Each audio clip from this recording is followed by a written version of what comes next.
Welcome to Swastik tutorials.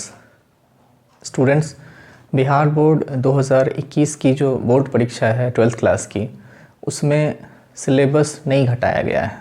CBSE में syllabus को बहुत सारा हटा दिया गया है। जैसे 3 चैप्टर 6 है 12th क्लास का केमिस्ट्री का, मेटलर्जी, और चैप्टर नंबर जो 15 है पॉलीमर, 16 है केमिस्ट्री नेविगेटेड लाइफ, उसको कम्प्लीटली हटा दिया गया है। और बहुत सारे चैप्टर से कुछ पोर्शन को डिलीट कर दिया गया है।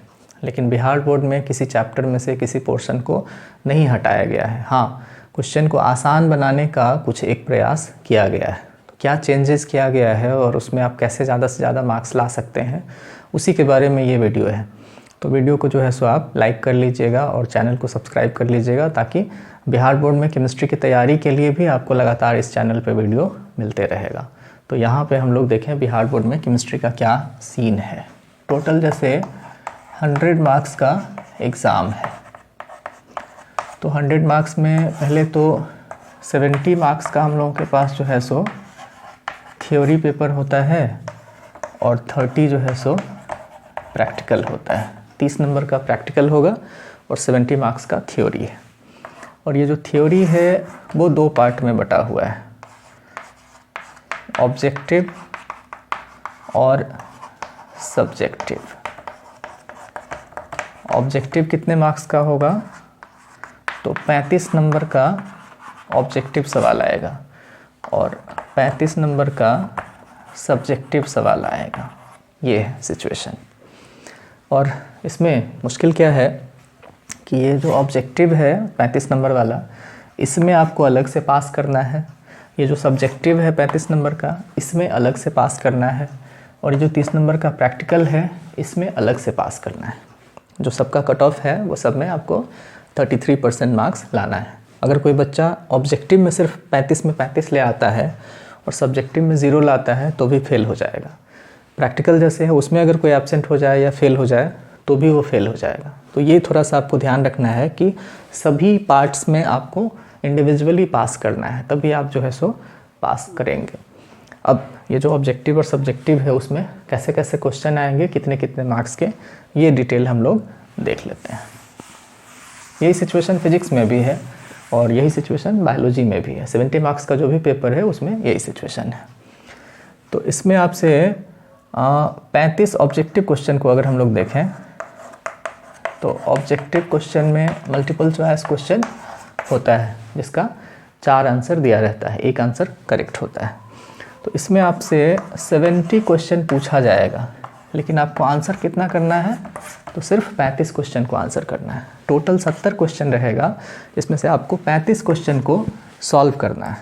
35 क्वेश्चन को आपको सॉल्व करना है। हर क्वेश्चन 1 नंबर का होगा, तो 1 × 35 करेंगे तो 35 मार्क्स आपका बन जाएगा।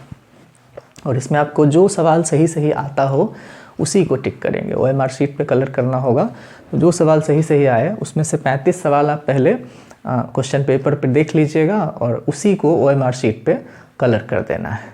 अगर आप 70 में सारा सवाल को कलर कर देंगे तो कंटिन्यूअसली 1 to 35 जो है सो आपका चेक हो जाएगा और 36 के बाद वाला क्वेश्चन को छोड़ दिया जाएगा।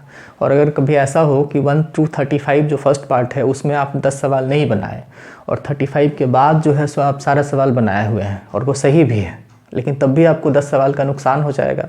इसलिए ध्यान रखना है कि जो सवाल आपको आता हो वही बनाइए, कहीं से भी बनाइए, लेकिन सिर्फ 35 को ही टिक कीजिए, उससे ज़्यादा को टिक मत कीजिए। तो ये ऑब्जेक्टिव हो गया। अब जो सब्जेक्टिव पार्ट है उसमें क्या है, उसमें 3 तरह का क्वेश्चन आएगा सब्जेक्टिव में।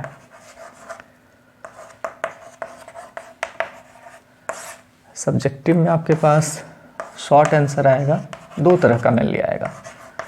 शॉर्ट आंसर आएगा, ये टोटल 20 क्वेश्चन रहेगा, 20 क्वेश्चन रहेगा, लेकिन आपको इसमें से 10 का आंसर देना है। 10 का आंसर जो है सो आपको देना है, 10 क्वेश्चन सॉल्व करना है। और 10 क्वेश्चन में कितना मार्क्स मिलेगा, तो 20 मार्क्स आपको मिलेगा।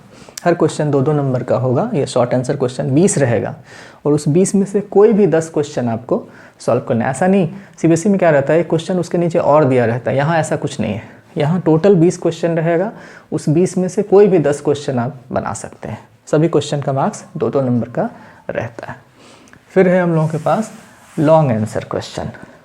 सब्जेक्टिव में दूसरा टाइप का जो सवाल है वो है लॉन्ग आंसर क्वेश्चन।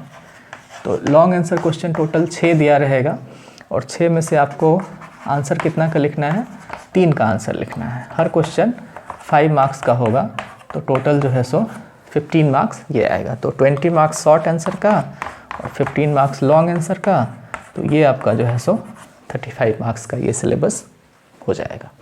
तो इस तरह से बिहार बोर्ड में क्वेश्चंस का नंबर थोड़ा बढ़ गया है, मतलब चॉइसेस बढ़ गए हैं। 70 में से कोई 35 बनाना है, शॉर्ट आंसर 20 रहेगा, उसमें से कोई 10 बनाना है, और लॉन्ग आंसर टोटल 6 रहता था, पहले भी 6 ही रहता था, अभी भी 6 है, कोई भी 3 क्वेश्चन आपको बनाना है। तो ये चीज़ है, सिलेबस में कोई चीज़ कटा नहीं है, कोई चीज़ डिक्रीज़ नहीं हुआ है, कोई चैप्टर नहीं हटाया गया है, पुराना जितना चैप्टर था वो सारा। और सबसे अच्छा क्या होगा तैयारी के लिए, सबसे अच्छा तरीका क्या होगा कि आप प्रीवियस ईयर्स का जो क्वेश्चन बैंक है उसको ज़रूर से सॉल्व कर लीजिए। एनसीईआरटी पढ़िए और प्रीवियस ईयर्स का क्वेश्चन बैंक को ज़रूर से सॉल्व कर लीजिए, खास करके न्यूमेरिकल और ऑब्जेक्टिव। बहुत सारा क्वेश्चन न्यूमेरिकल वाला तो रिपीट होता है, और आगे जो है सो इससे रिलेटेड जो जानकारी होगा हम आपको बताते रहेंगे, हर चैप्टर का इंपॉर्टेंट पार्ट बताते रहेंगे। आपको अगर किसी पर्टिकुलर चैप्टर का कोई टॉपिक में दिक्कत हो बिहार बोर्ड के लिए, तो आप कमेंट में जा करके हमको बताएंगे, उस पर ज़रूर हम वीडियो बनाएंगे। Thank you.